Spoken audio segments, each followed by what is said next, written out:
Hello everyone, welcome back to Tips and Tricks Gaming.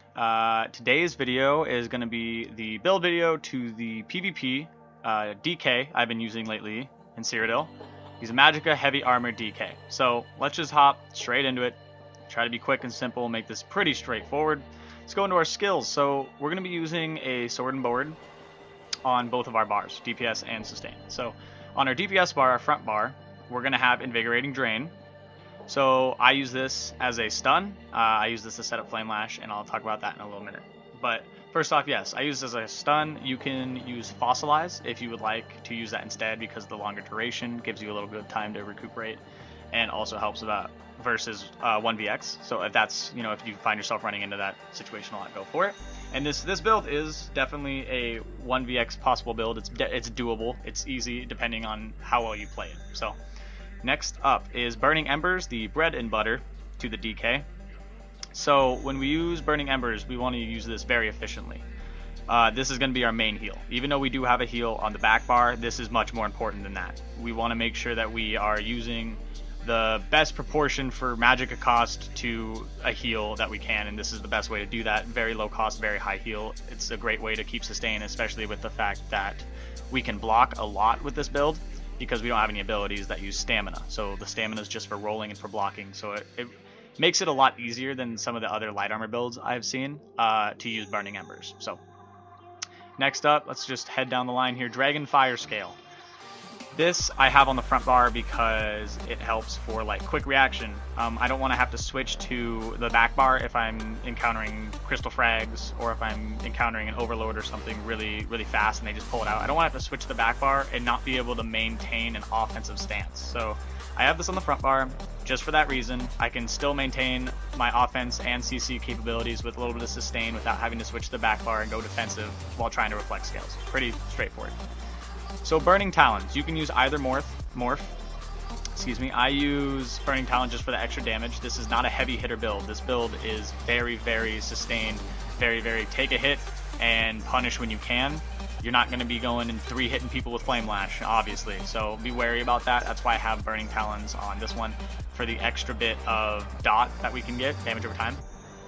Next up is Flame Lash. Second piece of the bread and butter to the DK Magicka build. We want to use this obviously as often as possible. It's very important, like I was saying earlier with Burning Embers, to use this as a heal and set it up, because it does not cost Magicka to use the Flame Lash, or the proc version, the Power Lash. So if you can set that up and use it as often as you can, it definitely makes a difference. This is like one of the most important parts when using this build, is you have to use this fluently or else you will you'll get punished for it. So two ways to set that up. Pretty straightforward if you play a DK before, obviously. Burning Talons, first hit will turn it into Power Lash after they've been in Talons, and then you can second hit with Power Lash, or Invigorating Drain. So you can use Invigorating Drain and then block cancel, and then double Flame Whip, Flame Lash, and that will activate Power Lash to get that 12,000 heal, I believe, for me. Yeah, so very important. You really need that. So yeah, let's just move on. Standard of Might. You can use the Meteor in this slot if you'd like. It definitely has its ups and downs. Meteor is a little bit better in my opinion. I just don't prefer to use it. One, I don't have it on this character right now, obviously. I'm lazy. I have 375 champion points. I have it on other characters, but I don't prefer it over the Standard of Might for the general reason of the Standard of Might provides the damage reduction and damage increase. So with this build, like I said, we're not a heavy hitter, and although Meteor does allow that, this allows for the sustain to be able to literally become invincible while in the ring. If you can use Talons effectively, you can actually make it so it's really hard to get out of. I know people don't really give standards a lot of respect, and they kind of overlook it, but it is a really good skill if you know how to use it. You, as just a quick little offset, you want to use a stun first, like use Invigorating Drain, or Talons if you want to use it beforehand. I just use Invigorating Drain because it costs less. And then after Invigorating Drains, you're going to pop Standard and then proc Burning Talons, because the Talons don't necessarily count as a CC move in-game.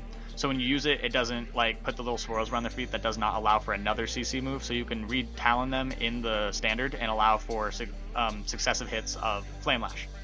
Second reason I use Standard of Might is the very high cost of Ultimate. And that's actually a good thing for the DK. We're using the passes from Earthen Heart, which will allow us, I believe, 70%. Activating an ultimate restores health and magicka and stamina in amount increased by 70% of the ultimate cost. So higher ultimate more resources gained. This is very important for the build because our recovery, because we're not using light armor, is very low for Magicka, and this helps us get back not only our Magicka but our stamina too from blocking. So to the second bar, we're using another sword and board like I said. So I'm kind of using a different setup of this build. I've seen a lot of very similar builds, I guess is what I'm trying to say. I see a lot of blood spawn sets being used with this conjunction of skills, and I'll talk about that later when we get into our equipment. So I see a lot of chains, actually. It's actually really fun to troll chains. What is that? Yeah, unrelenting grip, so the chains. And then I see a lot of people using structure entropy instead, but I'll talk about those. So I use engulfing flames. Couple reasons. First off, we really need as much help with DPS as we can get in this build. Like I said, not a heavy hitter, and I'll say it again. So we really need that ability to maintain an offensive stance, but not just kind of sit there and do nothing. We need to be able to drain them down enough to where they are forced to heal, and we're able to stay on the offensive with enough Magicka to maintain that offensive ability. So I use this for 1, the extra dot, and 2, it also makes enemies take an extra 10% damage from all flame attacks. So whether that be the flame lash, whether that be burning embers, whether that be burning talons, it's all very important. It all goes into this. So that's why I use that. Now, the reason I use igneous weapons instead of entropy, 2 reasons. Reason number 1, I can buff up behind a building, I can buff up before I'm in the heat of the moment, and I can kind of offset the cost of the Magicka, even though it is a lot more than structure entropy. I can offset that cost by not having to use it middle of the fight, which you'll have to rebuff and everything, but it just kind of allows for a little bit of safer mobility while using this skill. You don't have to like take off your enemy by using entropy on them on the target to get the ability. So there's that. Next up is, the second reason I'm using igneous weapons is because when you use igneous weapons, you get the minor brutality. So I'll show you right now. When you use any Earthen Heart ability, it will give you minor brutality as well as the abilities, whatever it does. So with major brutality, we also get minor brutality, which allows for that extra 5%.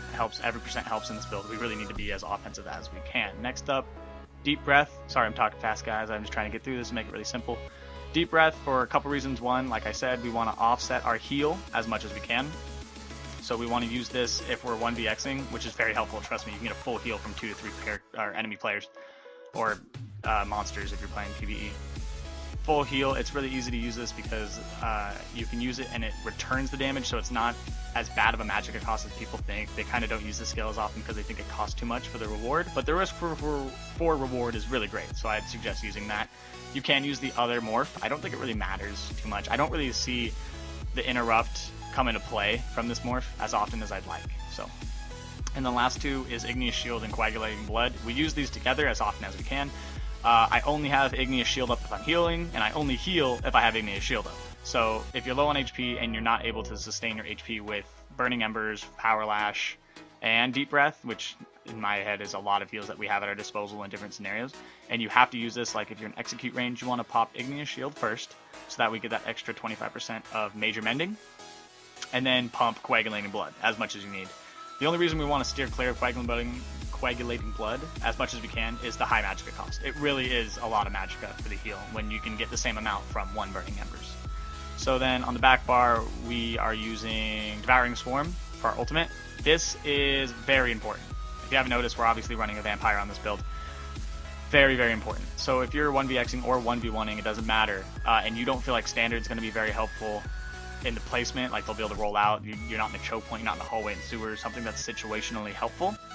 Pop this, no matter what HP you're at, I swear, you become invincible. From not only the passes we get from the Earthen Heart, we get the Siphon ability from the skill. Super duper important, really helps us out. And then quickly, those are our 2 bars. For your armor, you're going to want to get the 3 first passives for light and medium, and then the rest in heavy, and I'll talk about that now since we're going into our equipment. So for our equipment, we're using 5 heavy, 1 medium, and 1 light. As you obviously could tell by the way I told you to do those passives, but we'll go into that right now actually. So we're using the Bloodspawn set, monster set. I've been seeing a lot of Bloodspawn sets. It's really popular in the current meta. I've also been seeing a lot of stamina monster sets lately, a lot of stamina builds using monster sets like Valk and Scoria, etc, etc. So we're going to use Bloodspawn. One good thing about this build, it's very similar to other ones I've seen. I've seen a lot of DK Magicka builds, a lot, and it is simpler, but it allows for a lot of tweaks. Bloodspawn is a really universal set, I'd say. Like, you can do whatever you want to your bars, and it will not change the effectiveness of how this is going to work with how your bar is set up. So if you don't know, 6% chance when hit to gain 6,000 physical resistance and spell resistance for 6 seconds, and restore 15 ultimate. This effect has a cooldown of 6 seconds. This is incredibly important when you're 1vxing because each hit counts for that 6% chance. So you can really just rack up the ultimate really fast and be able to get those passives activating in your favor to use the ultimates and get you back your resources. So for our 5-piece heavy, and quick note, if you can't find a medium and a light in the Bloodspawn, you can actually make your light and medium the feet and the hands, because unfortunately I only had a medium helm. Having a heavy helm would probably help more because it's your big piece. Anyway, so yeah, medium and a light piece, and then the rest heavy. So we're going to be using the 2 pieces of Bloodspawn and then the 5-piece Kagranax Hope. So for the enchantments really fast, I'm using a prismatic on all 3 of the big pieces, and then the rest are maximum Magicka. If you feel like you do not have a big enough Magicka pool, feel free actually to throw a max Magicka enchantment on all pieces. It is helpful. I just prefer being able to have extra HP for my enchantments. So that's that. I'm running Infused on the head. It's an okay enchantment. It's alright, whatever. And then I have Impenetrable on the shoulders, which is actually really helpful when we talk about that, because I'm running Impenetrable on a couple pieces. I think 4. So 4 pieces, and that is because I've been seeing a lot of stamina crit-based builds, which really focus on hitting heavy really fast, and this will make it so when you get ambushed out of the black, it doesn't matter. You can actually just stand up and be fine. It won't insta-kill you, okay? So it's really helpful. And then I'm using Sturdy, which helps with our block, because we will be blocking a lot with this build to maintain a sustainability. And we're going to be tapping into our stamina pool instead of our Magicka pool, being able to negate all the incoming damage. So that's really important. So yeah. And then for jewelry, 3-piece willpower, all arcane. Pretty straightforward spell damage enchantments. It's just, yeah, that's how that is. So 2 Magnus for our front bar. Pretty straightforward. Some extra maximum Magicka, and then I'm using a sharpened Magnus sword, physical or spell penetration. And then sturdy shield. And then on the back bar, we want to use Sword of Endurance for a couple reasons. First reason, it gives us maximum health. Second reason is it gives us more maximum health, because we're going to have a maximum health enchantment on there. Even though it's a terrible training increase experience. That's so bad. But whatever, I'll get a new one later. Makes it so our Coagulating Blood heals for more, maximum HP, a little bit of better regen, nothing too important. And then, yeah, so that's what we're going to be using, Magnus and Sword of Endurance. So let's hop into our champion points. So if you haven't watched my other videos, you know, or if you have watched my other videos, you know that my champion points are not maxed. They are not 531. They are only 375-ish, give or take. I don't even remember. But I'll try my best to describe what should happen. Alrighty, so for the champion points, and as I just said, the whole 530, we're going to put 80 into Magician. Reduces magic spell cost, very important. 32 into Arcanist, magic recovery increase, also very important. And then 13 into Shadow Ward, that's just like having another piece, so you want 10 to 15 in Shadow Ward because it's like another piece of Sturdy. And then if you are 530, you want to put the rest into Arcanist. You want to spread those out equally in here because you do want the extra magic recovery because we don't have light armor. Pretty self-explanatory. Then 12 in Blessed. 90 in Elemental Expert, helps with Flame Lash, Power Lash, Burning Talons, Engulfing Flames, Burning Embers, everything. So, and then I believe the rest is in Thaumaturge. So probably pronounced that terribly. If you do have more champion points, put the rest in Thaumaturge, or whatever. Put the rest in there. It really helps because we have a lot of dots in our 2 bars. I think 3. So it's really helpful. Really helpful. It helps us burn them down, and they're kind of caught off guard by the fact that each tick is taking away 10% of their HP. Whatever. So you're going to want that. And then 38 in resistance, just increasing our critical hit resistances, very helpful. And then 30 in hardy, 50 into elemental defender. So if you have more points, put them equally into these. You just want to make sure you have shield expert also. But these two will just decrease the amount of damage we intake, negating the fact that we're not going to be hitting as hard, really helping us turn the tide in our favor and being able to 1vx and stuff like that, and be able to really burn people down without taking so much damage ourselves. And then 7 in quick recovery. You can put more if you'd like. I personally don't mind. I just kind of have it slowly getting up as I get my champion points higher and higher for these passives up here. So there's champion points, pretty straightforward. Like I was talking about earlier, with blood spawn, it's really easy to throw your points around and not really care, because the set is very versatile with any setup. As long as you have a basic understanding of how the game works, you'll be fine.